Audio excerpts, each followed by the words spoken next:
Hello! Hey there. This is vlog number 2 of our weekly vlog series. This week, we wanted to talk about, because this has come up a few times this week, is something that works for us a lot, which is limiting the edit. This is our process, and this is what works for us. Like we're not saying that this is the end all be all. You need to do this process to have it work. This is just what works for us. Yeah. And what we like to do. Totally. This may not be something that works for or resonates with a lot of directors out there. Or it might.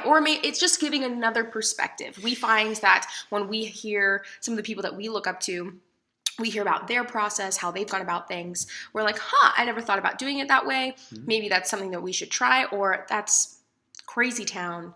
We don't agree with that. No. What is our process in limiting the edit? What does that mean per se?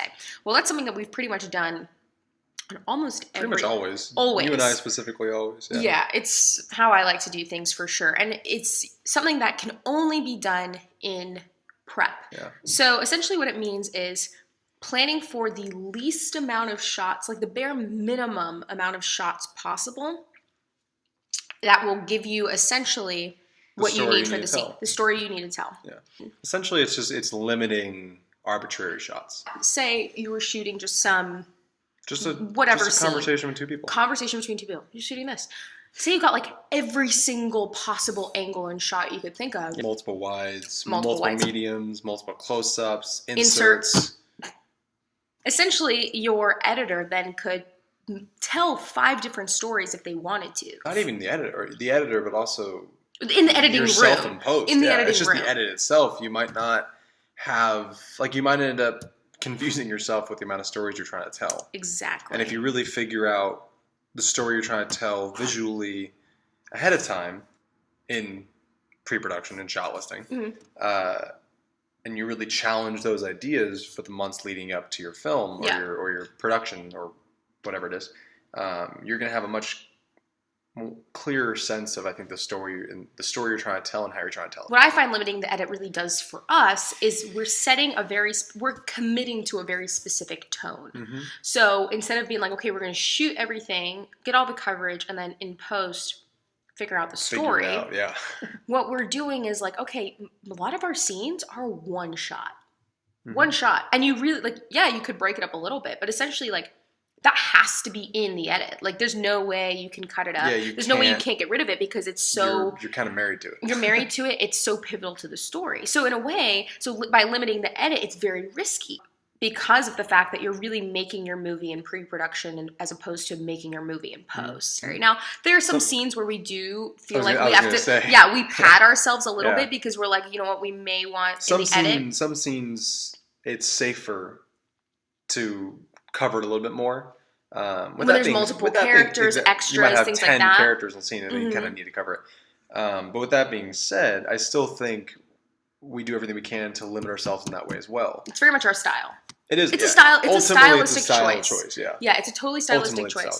There are plenty of directors, plenty of DPs out there that are very fluid, very handheld. They love getting just tons of coverage, and then they just figure it out later, which is fine. It's not what I feel comfortable with. I like everything being very thought out and calculated and strategic. And you like every single shot having a purpose. Every shot, every piece of, every prop, every item of clothing, everything having a specific purpose.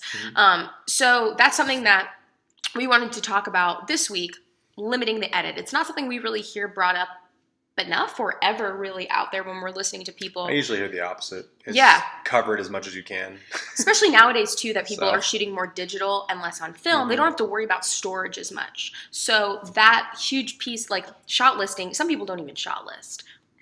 Baffles my mind, but it's fine. So what we do is we treat it like, okay, time is money on set. If you're even looking at it from a producer standpoint, time is money. A great quote, essentially, that I heard once was, perfection is not what I can add, it's what can I no longer take away. That's perfection. So I've kind of always applied that to everything that we've done, is really getting down to, what can I no longer take away? If I can't take out anything. More than necessities. Nothing arbitrary whatsoever. That's the most important thing is we don't like arbitrary shots. No arbitrary. Or arbitrary props, characters, scenes. Nothing arbitrary. I think ultimately it comes down to that. It's a lack. You don't want anything arbitrary. The words of famous Roger Deakins, great DP. This is my process. This is her process. Doesn't mean it's the right process. It just means it works for us. Pretty awesome process. No, I'm just kidding. It just works for us, and it's ultimately up to you as a filmmaker, as a creative, to choose your process and what works for you. Yeah. And that's really, really important. Yeah. Because at the end of the day, I think the best films are the ones that take a strong stance on something, strong choice in the scene, whatever that choice is, as long as it's clear and thought out and consistent, is ultimately what's important. Absolutely. And I think that's what works for us, is that if we really limit the edit, we end up really thinking through our choices and ultimately are very clear on the have story a very, we're telling. very clear storytelling style, tone, everything, theme, like everything ends up being very clear and concise because we think it through so much. Yes, and we also have answers for everyone on set when it comes down to why do you need this? Why do you need that? Also gives us a lot of that'll probably be another vlog. Freedom. That'll be another vlog, but it gives us a lot of freedom on set if ever there needs to be a situation where we have to call an audible.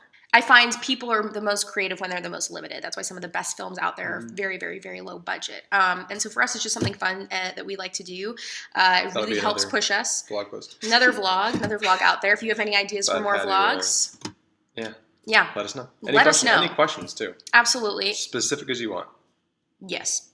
Well, yeah. No, be specific. It's fun. And we'll without asking the title. No. Yeah. Okay, we'll just tell you no. But anyways, we'll see you next week, and yeah, bye.